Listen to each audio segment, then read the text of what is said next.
Hi everyone, I'm Cristina, Chief Creative Officer at Squarely, and today we are going to talk about optimizing for humans. How to optimize your website, your business, your strategy in order to meet the demands of your human visitors. How to actually get better business from people who are already interested in you, in your brand, but are not quite ready to do business with you. And with expectation marketing, you can change all of that in your favor.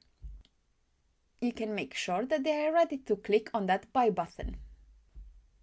We are going to learn how to meet the demands, the expectation of your customers in regard with what they need to find on your website, on your social media profiles in order to make the decision to do business with you. I'm going to show you how to optimize all of that in order to meet the demands of your human readers today in this video. So let's get started. So let's make this concept easy to understand. Imagine you're hosting a party. You want your friends to have an amazing time. You decorate the venue, you prepare the food, you plan activities, so everyone is entertained. In the same way, expectation marketing involves creating a welcoming and enjoyable experience for your online visitors with engaging content, user-friendly navigation, and excellent customer service. So basically, you have to make sure you're meeting the expectation of your visitors. We all have certain elements we need to see in our decision process. We have to see certain information, or we are not going to do business with that particular company.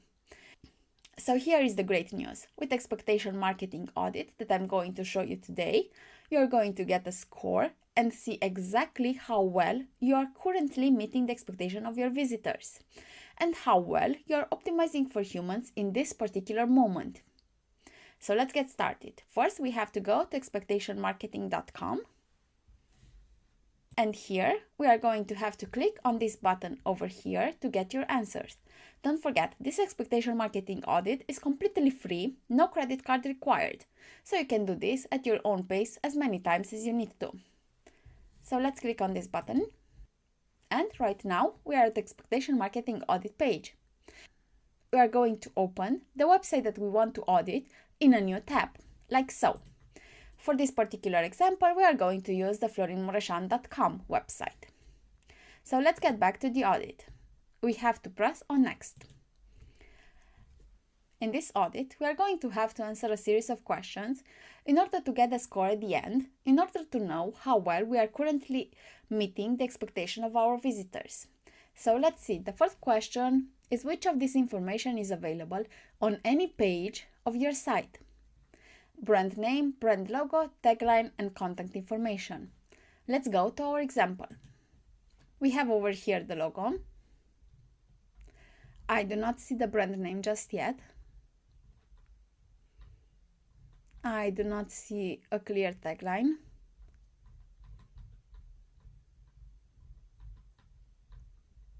But over here in the footer, we have some social media profiles. I will count this as a way to contact Florin Mureșan. Let's go to a different page. Let's go to blog. We once again have the logo. We have the name over here, and we have the tagline: innovation, education, and awesomeness. And we once again have the social media profiles as a way to contact him. If we are looking to the rest of his menu, we can see over here, get me to speak at your event. If we are pressing on this page, we can see a clear way to contact Florin Mureșan. So let's get back to our audit. So, as this question is for any page of your site, we saw the brand name, the logo, the tagline, and the contact information. Let's go to the next question. Which of this information is available on your homepage? Let's go back. So we have the logo. Let's check that one. As I mentioned before, I am not seeing the name and I'm not seeing the tagline, but I will take the social media icons from the footer as a way to contact Florin Mureșan. So going back to the audit, I'm going to check contact information. Do you have a short description of your homepage? Try to put yourself in the shoes of someone that learns for the first time about your business and website. Yes, the description clearly presents to the first-time visitors what the site is about. Yes, but it doesn't clearly present to the first-time visitors what the site is about, and no. Let's take a look. He does have a description. I wouldn't say it's short, but he does have it. So let's see. Okay, so we can see over here that he's a co-founder and the CEO of the Scorely company. We can see some products that he's made.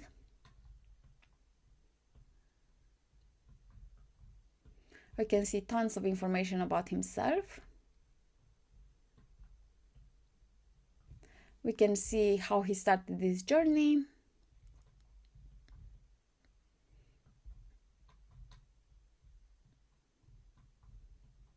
Some skills that he has.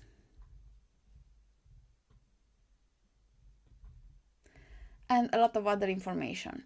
As this is a personal brand website, I think it clearly presents for the first-time visitors what the site is about, as we have information about Florin Mureșan as well as his products. So let's click on next. Which of those contact options are listed on your website?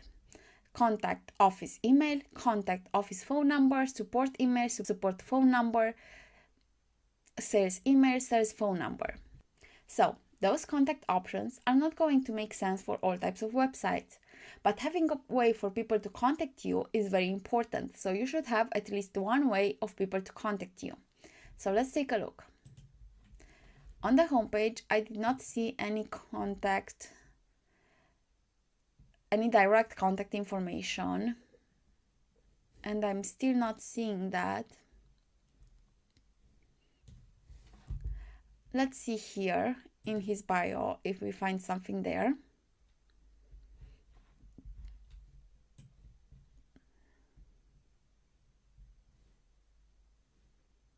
Okay.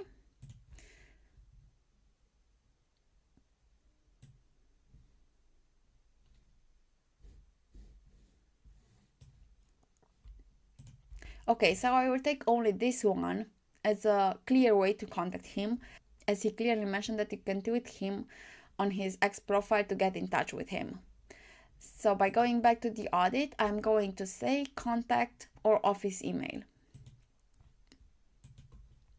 Which of those contact options are easy for users to find? I know I went to a bit of those pages, but if we're being honest, if you're going to look at the menu, it's kind of obvious that if you're clicking over here, you are going to find a way to contact him. So I'm going to say that the way to contact him is not that hard to find. So let's click on next. How often do you post on your blog? Let's take a look. So we have 5 days ago, about 5 times in April, twice in March, once in January, and then December. So by making an estimated average, I'm going to say about twice a month. I know in April he posted way more than twice, but I'm still going to say that an average would be twice a month. Do the blog articles provide answers to your audience needs? So remember, this is a personal brand, so people who are going on florinmureșan.com blog page are going to expect to see articles about himself, about his products, about his points of view. So let's take a look. We have the evolution of Scorely company, we have an article about WordPress, we have an article about Gap of Desolation, his mission. All of those make perfect sense for his personal brand, and I think they do answer the audience needs. So I'm going to say yes. Let's click on next. Which of the following pages do you have on your site? Once again, all of those pages are not going to make sense for every type of website. If you have a portfolio website, you're not going to have a pricing page unless you're selling your prints or your services. If you're a personal brand and you're not doing any kind of presentations, you're once again not going to have a pricing page if you're not selling anything. And in our example, Florin Mureșan does not have a pricing page. He has an About Us page, as we've seen over here, Florin Mureșan bio. Okay, going back, he does not have an FAQ page, as it doesn't really make sense for his personal brand to have this FAQ page. And I will count this one as product and service presentation because he does have his speaker experience page, and I will count that as a service for his personal brand, for this particular personal brand. So let's go back and click on next. How often do you update those pages? We are going to make an educated guess about this. We don't really know, but if we are going to right click and view page source and Command F and search for date, we can find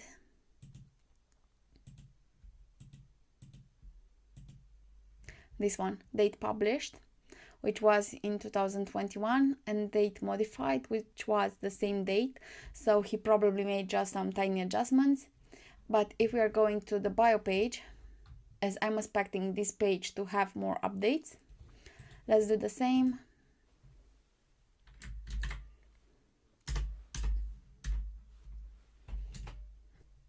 As you can see over here, date published 2015, date modified 2021. Let's check one more page.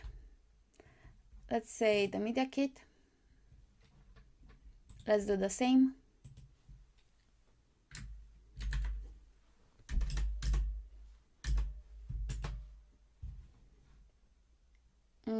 This one is still on the same date modified. So he did update it at least one page. And we're going to check once a year because we do not have any other option that fits better. So let's click on next. Which social media network does your brand have profiles on? So let's take a look. We can see over here that he has Facebook, Twitter, YouTube, and Instagram. In the footer, I think they are the same. Yes, they are. I am pretty sure that Florin Mureșan has a LinkedIn account and probably even a Pinterest account. So by going to LinkedIn and searching for his account, we can find his account over here. So he did not mention all of his accounts. Let's go and see if he has a Pinterest. Search for his account, and here it is, his account. So once again, he did not mention all of his social media profiles. And by going back to the audit, we are going to check Facebook, X, LinkedIn, Pinterest, and Instagram. So let's click on next. Do you have social media buttons for all your social media profiles on your site? As I mentioned before, he does not. He has only for Facebook, X, YouTube, and Instagram. So we are going to check no. By clicking on next, do you only post your site's content on your social media profiles? I'm pretty sure the answer is no, but let's take a look. We are going to open those profiles in a new tab. Okay, so let's take a look.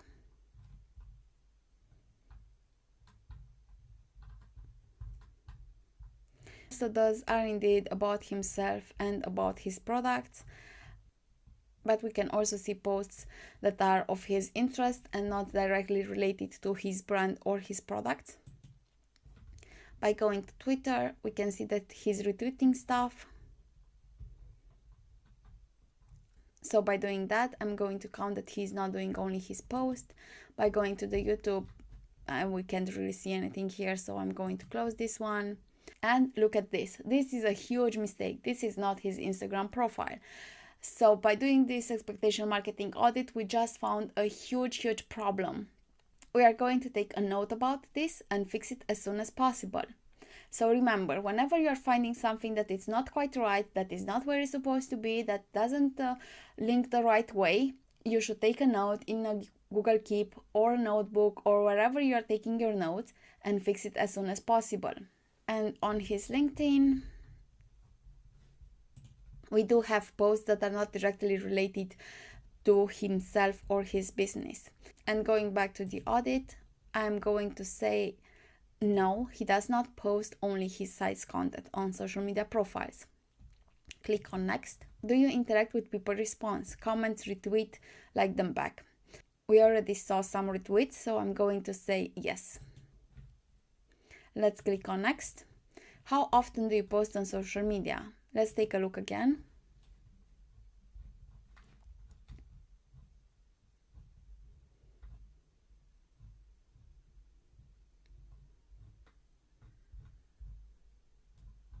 So it is a couple of times at least a month.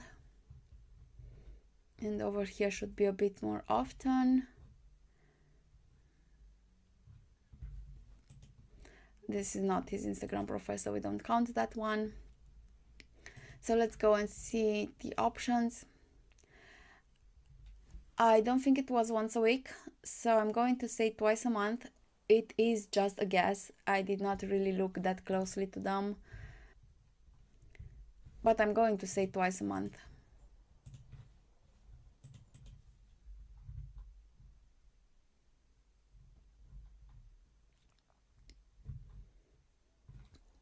Yeah, I think twice a month is a pretty good average. Do all your pages look good on mobile devices?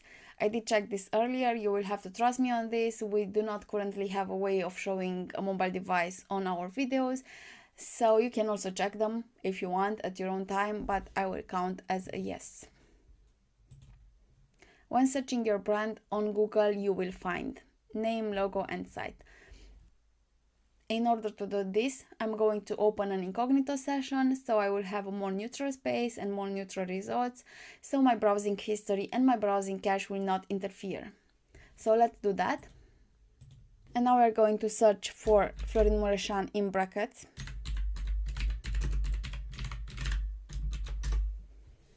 Okay, as I'm from Romania, it's going to show me Romanian answers. I'm going to accept this and change the language over here to English. As Florin Mureșan does not write content for Romania or in Romanian, we are going to go to Tools, Advanced Search.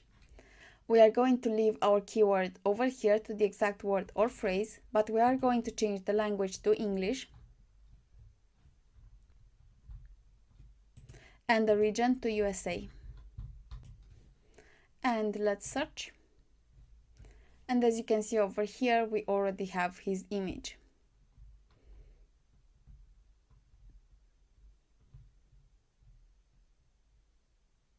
We have his LinkedIn profile, his X profile, Udemy profile, Medium profile, Romanian startups profile, his writer profile on plugin.squally.co, but I do not see his personal brand website. We can see Cora. Okay, so let's go back to our audit and say we saw only, I'm going to count his brand name. It's not 100% accurate, but as his brand name is the same name as the social media profiles, I'm going to count this, and I'm going to count his logo because we did saw his image. I'm not going to count his site though. Next, do you have an email list where you collect email addresses? Yes, and I send at least one email a week. Yes, but I don't send emails. I don't have an email list. For this particular example, florinmureșan.com does not have an email opt-in, so he does not have an email list. Do you send a drip email sequence of initial emails to help your audience with using your products or services? As I mentioned before, he does not have an email list, so he does not send any kind of email sequences.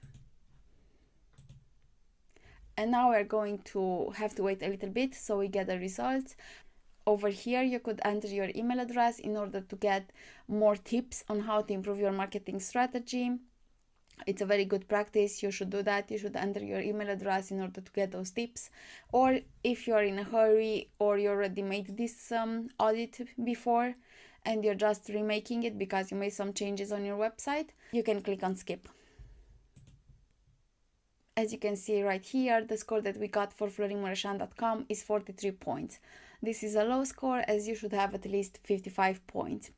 In order to know what you can do to improve this score, you have basically two main options. First would be to watch the second part of this video about tips and tricks, or to buy the book, Expectation Marketing book, which is full of techniques and tips on how to improve your expectation marketing. So let's record the second part of this video about expectation marketing audit tips.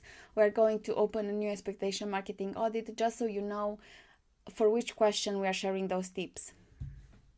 Let's go back to expectationmarketing.com, click on get your answers again, And here it is, our Expectation Marketing Audit page. By clicking on the next button, we go to the first question about why is it important to have brand name, brand logo, tagline, and contact information.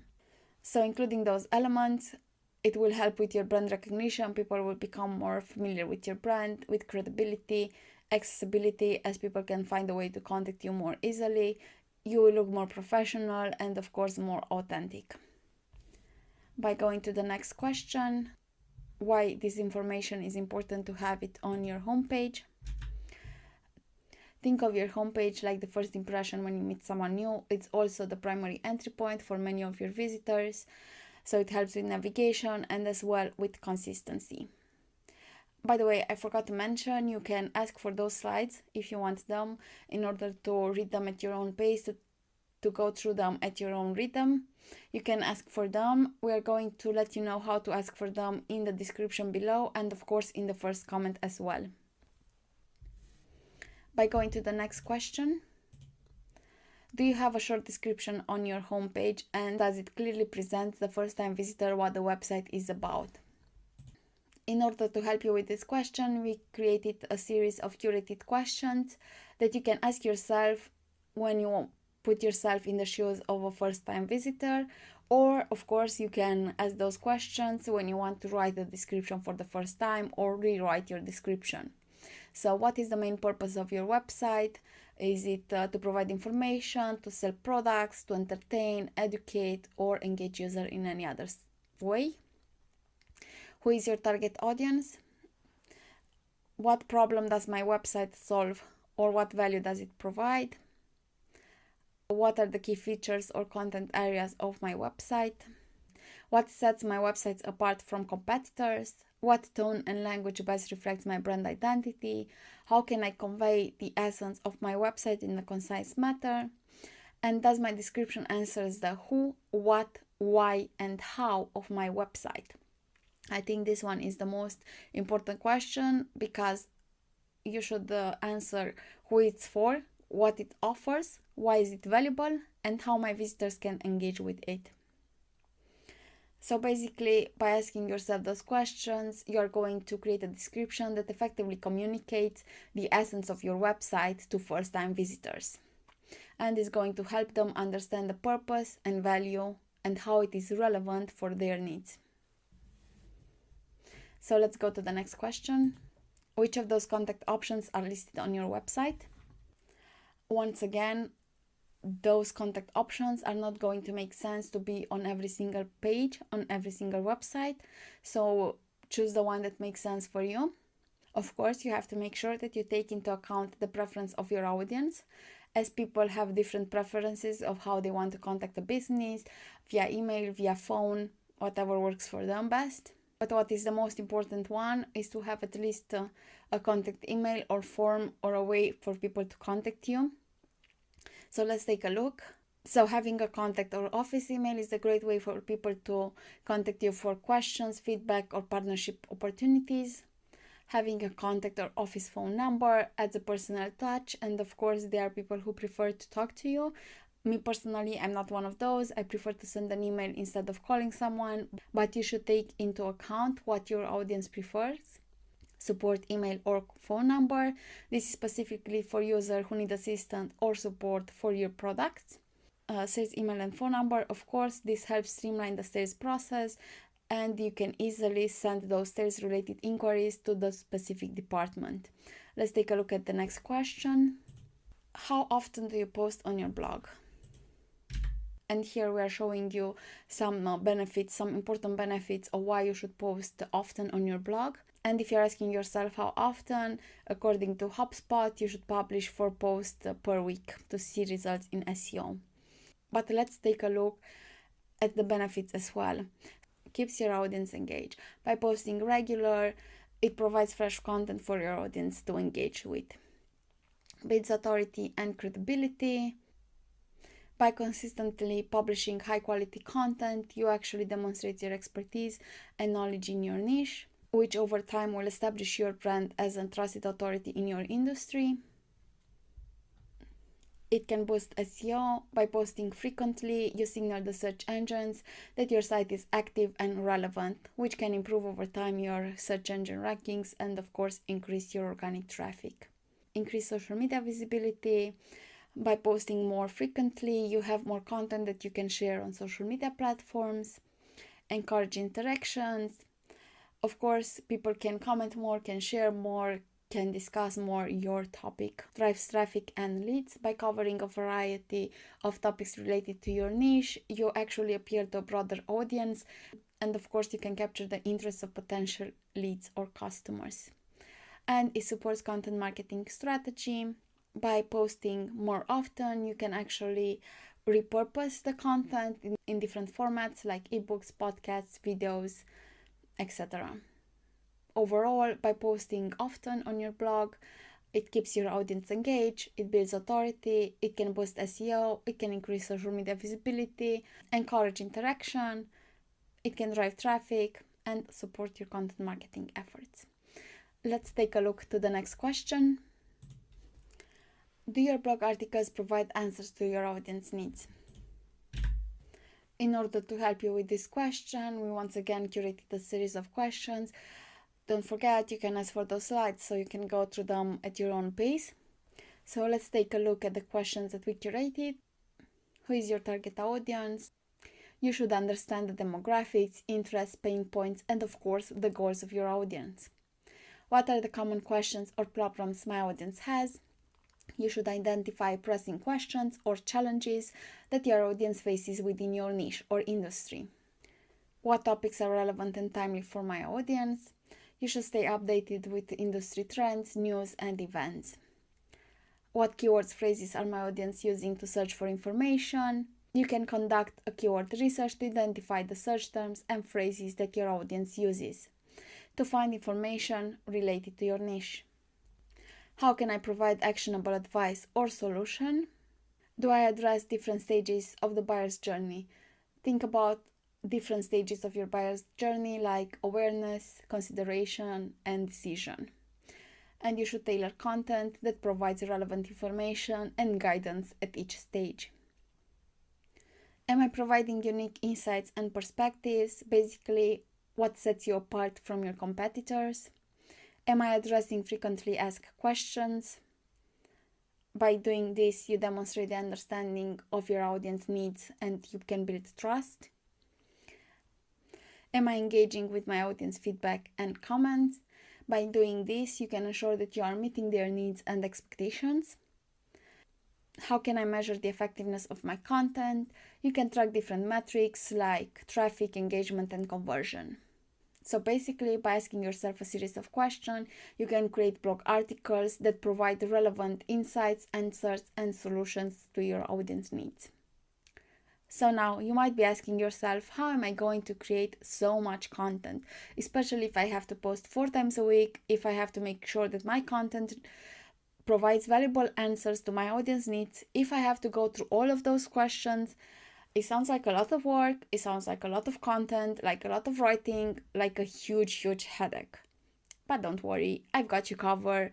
I'm going to share a secret with you that is going to stay between us and the internet, of course, but mostly between us, so it's a secret.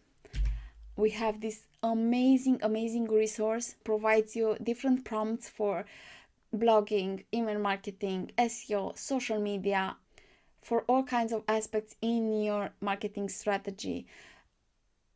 It's going to give you tons of ideas, ways to find the right topics to address your audience needs, how to create the next blog post, how to harness the power of AI, how to basically overcome the writer's block, and of course to create engaging content.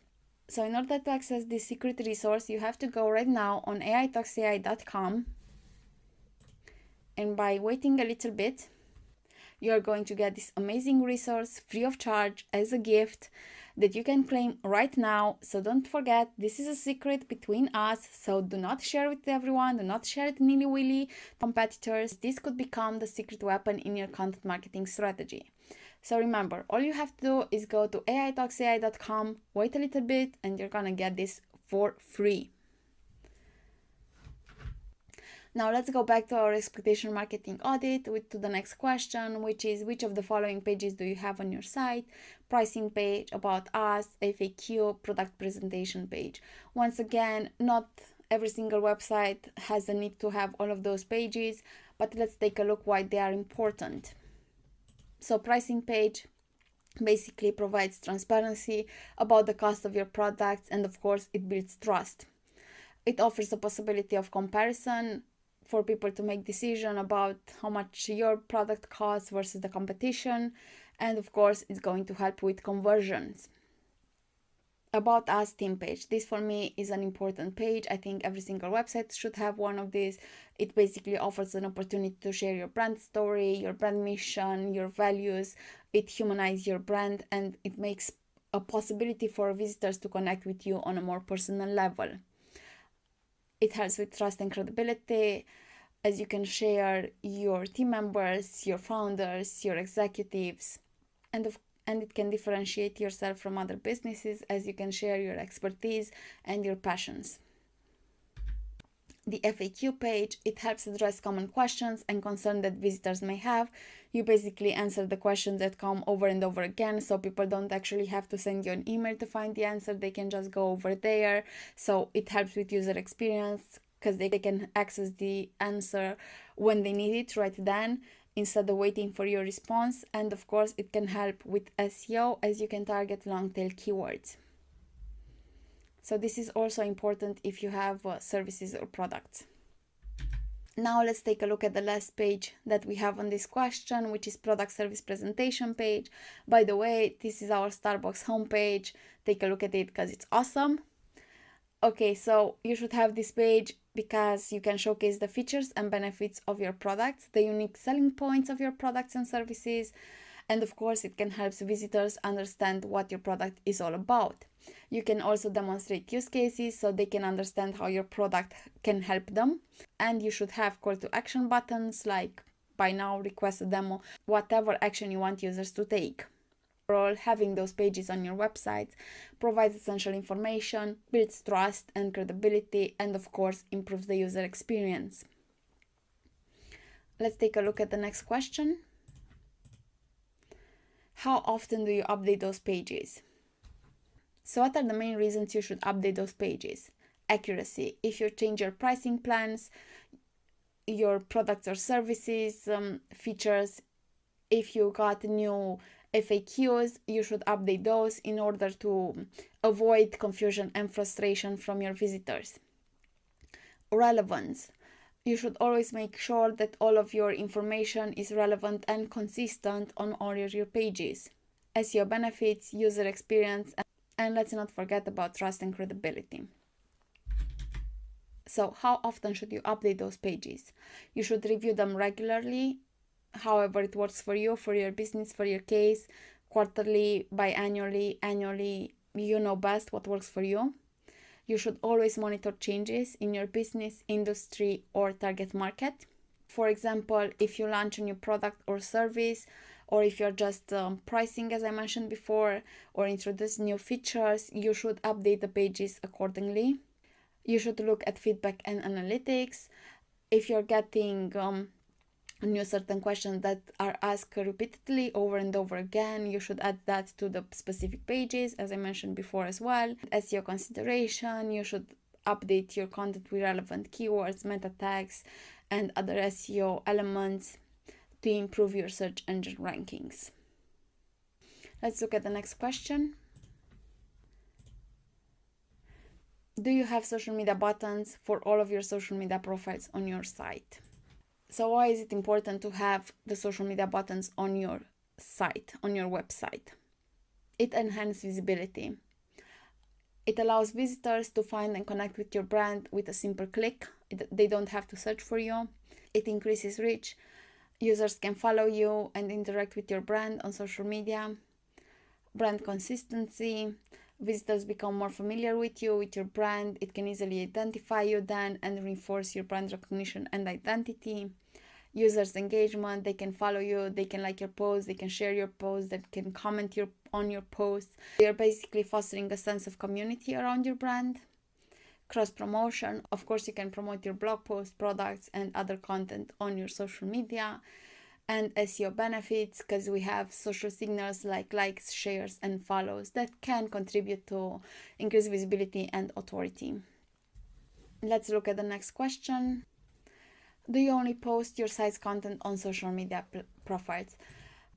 So why is this a bad practice? It lacks variety.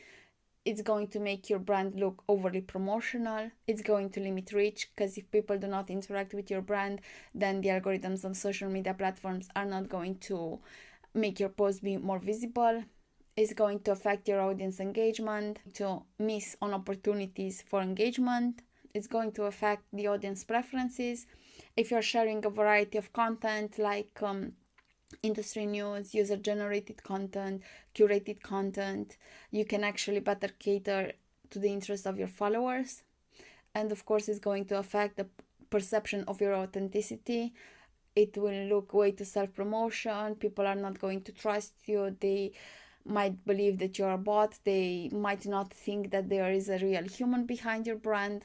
And the next question we're going to take a look at is, do you interact with people responses, and why is this a good practice?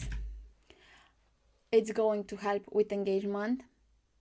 It's going to build a relationship. It's going to increase visibility. As I mentioned before, social media algorithms tend to prioritize the posts that have engagement on them. It's going to offer you lots of opportunities for insights, like what are the audience preferences, opinions, or pain points. It's going to show authenticity.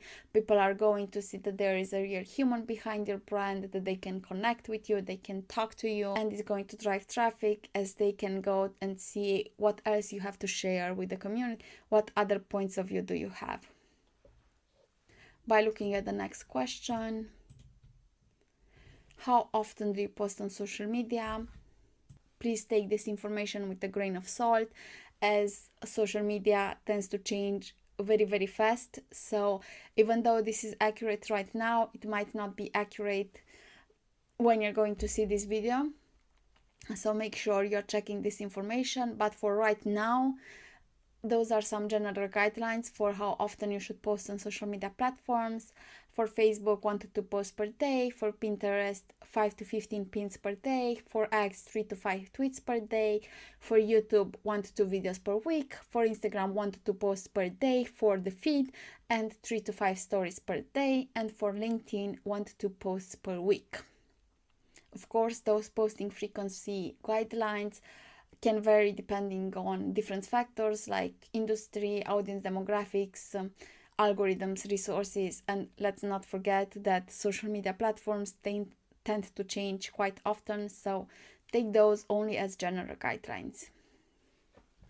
And we are now once again in that position of we have to create so much content, or we have to repurpose the content, but we don't know how to do that. And do you remember the secret that I shared with you previously? Well, you can use that secret again over here. As I mentioned before, this resource is amazing for social media marketing as well. It's going to give you all kinds of prompts that you can use to create captivating posts, to stay ahead of your competitors on different platforms, to actually teach you how to use AI in your content marketing. And do not forget that this resource is a secret between us. So you remember, right? You have to go to aitalksai.com and get the secret for free right now, today, and use this resource for your next social media posts in order to create content that resonates with your audience and drive results. Now, going back to our expectation marketing audit and going to the next question,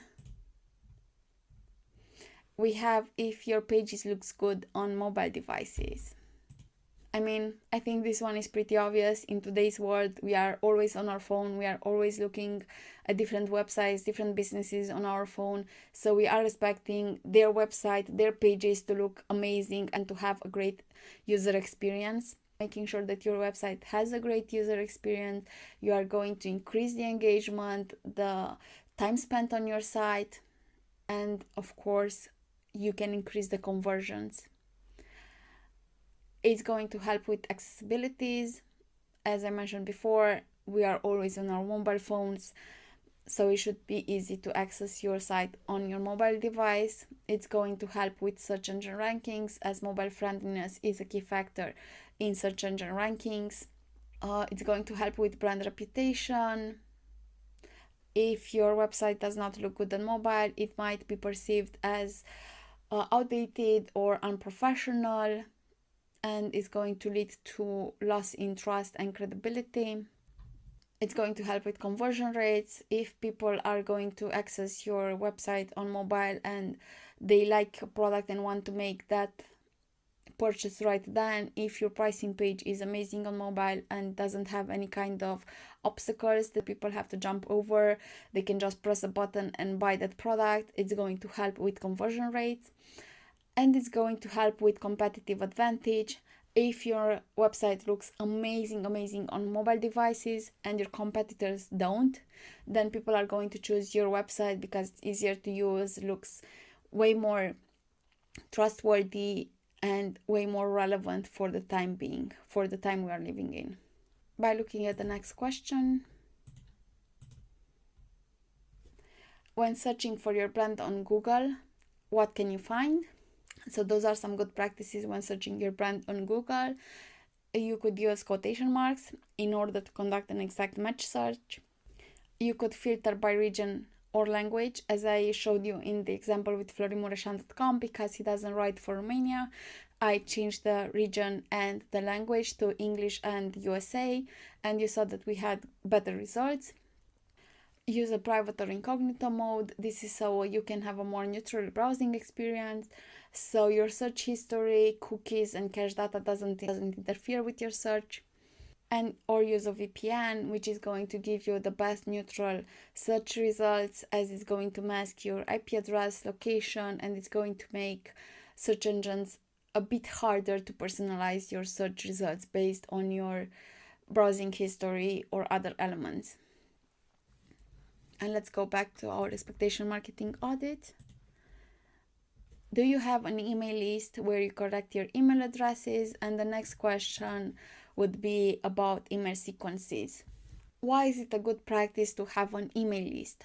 Well, it gives you the opportunity to have direct communication with your subscribers, with your audience. It gives you audience ownership, as you're not going to be restricted by different platform algorithms. It gives you the opportunity for targeted messaging that you can send based on subscriber preferences, behaviors, or demographics.